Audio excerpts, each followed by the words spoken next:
அஸ்ஸலாமு அலைக்கும் வரஹ்மத்துல்லாஹி வபரகாத்துஹு. இஸ்லாத்தை முறிக்கக்கூடியவை.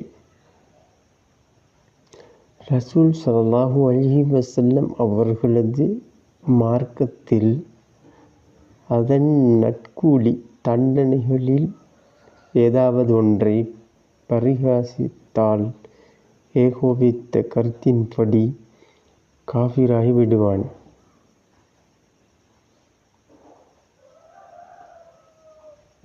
அல்லாஹ் கூறுகின்றான், நபியே, நீங்கள் அல்லாஹ்வையும் அவனது அத்தாட்சிகளையும் அவனது தூதுவரையும் பரிகாசிக்கின்றீர்களா என்று கேட்பீராக.